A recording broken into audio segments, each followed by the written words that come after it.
복된 날입니다. 주님의 은혜와 평강이 가득하시기를 축복합니다. 고린도후서 5장을 봉독해 드리겠습니다.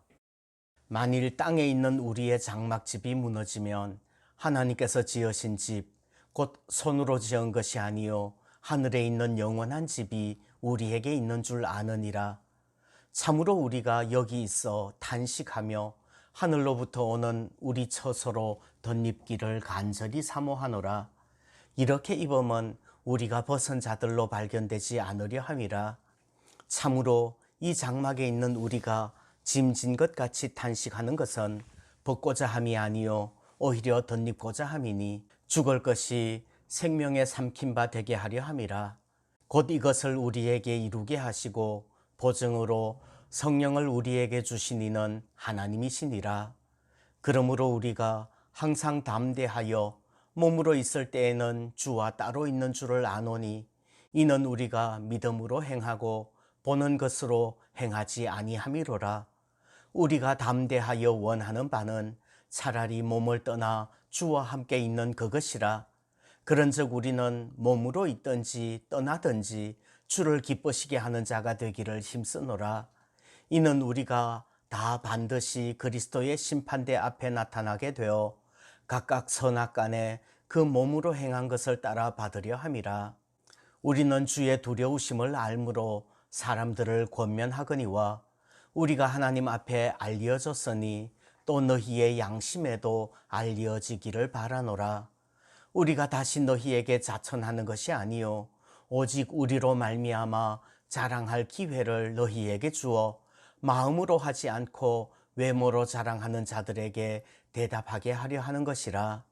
우리가 만일 미쳤어도 하나님을 위한 것이요 정신이 온전하여도 너희를 위한 것이니 그리스도의 사랑이 우리를 강권하시는도다. 우리가 생각하건대 한 사람이 모든 사람을 대신하여 죽었은즉 모든 사람이 죽은 것이라.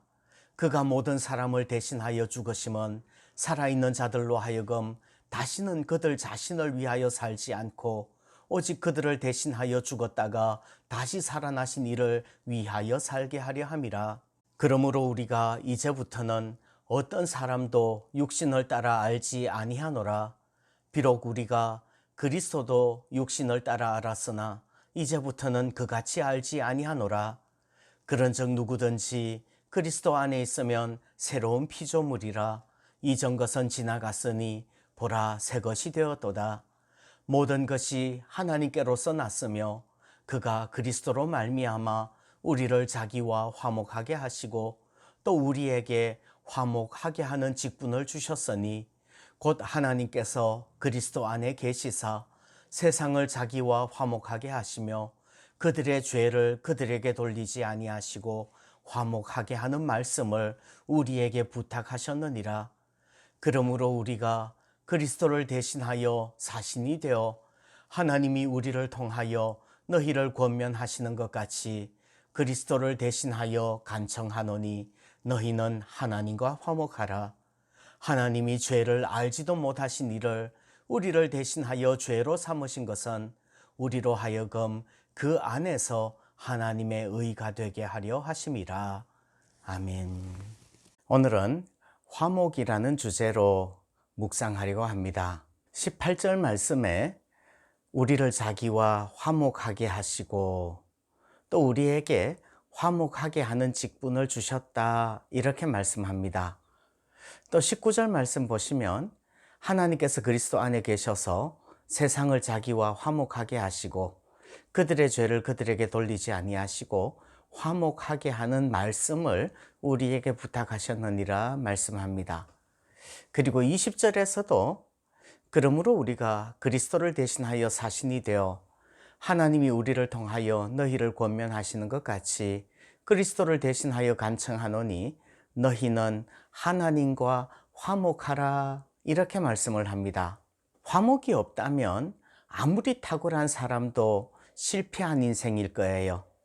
우리 자신이 먼저 화목하고 나아가 화목하게 하는 직분도 감당해야 될 줄 믿습니다.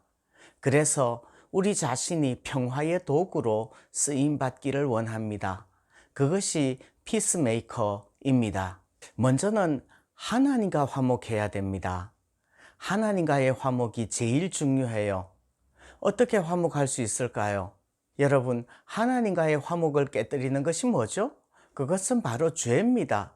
에덴 동산에서 인류가 하나님과 원수가 되어진 것이 왜 그렇습니까? 아담의 죄 때문이에요. 그러므로 죄의 문제를 해결하는 것이 하나님과 화목하는 것이고요.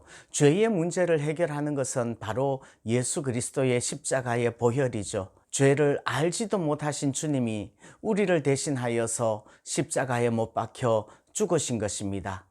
그러므로 예수님을 믿는 것이 하나님과 화목하는 것이고, 예수님을 믿게 하는 것이 하나님과 화목하게 하는 직분을 감당하는 것입니다. 또 이웃과 화목해야 합니다. 하나님과 화목한 사람은 이웃과도 화목해야 되는 거죠. 이웃은 뭐예요? 가족을 비롯한 모든 피조물들이 이웃인 거죠. 중요한 계명이 뭐라고 말씀하십니까? 하나님을 사랑하고 이웃을 사랑하는 것이 중요한 계명이에요.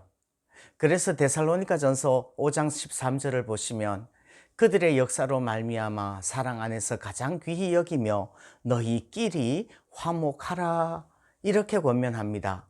이웃과의 화목을 깨뜨리는 것은 희생과 배려가 없는 자기중심적인 삶이에요. 우리 자신이 먼저 이웃과 화목하고 또 다른 사람들을 화목하게 하는 역할 감당할 수 있기를 소원합니다. 세 번째는 자기 자신과도 화목해야 되지요. 자기 자신과 화목하지 않으면 주님의 사역을 감당할 수 없습니다. 오히려 우울증에 빠질 뿐이지요. 그런데 자기 자신과의 화목을 깨뜨리는 것은 뭔가요? 우리의 죄책감이죠. 베드로는 자기 스스로 자기가 예수님을 부인하였다는 그 사실을 용납할 수 없었어요. 그래서 주님의 부활을 체험하고 부활하신 주님을 만나고서도 나는 물고기 잡으러 가노라 하면서 바다로 가는 거예요. 그러면 그 죄책감에 대한 해결책은 무엇일까요? 나는 못났어요. 나 인정해요. 그럼에도 불구하고 나는 주님을 사랑한다는 것을 나 스스로 확신하는 것이 중요합니다. 그래서 주님께서는 베드로에게 왜 나를 부인했니? 따져 묻지 않으시고 네가 나를 사랑하느냐? 물으시는 것입니다. 정말 주님을 사랑하는 사랑이 자기 속에 있음을 확인한다면 자기 자신을 보지 않고 주님을 바라보게 될 줄 믿습니다. 혹시 우리 주변에 자기 자신에 대하여 좌절과 자책에 빠져 있는 그런 사람들이 있다면 그들을 위로하고 격려하고 자기 자신을 존중할 수 있도록 도와줄 수 있는 그런 우리가 되기를 소원합니다.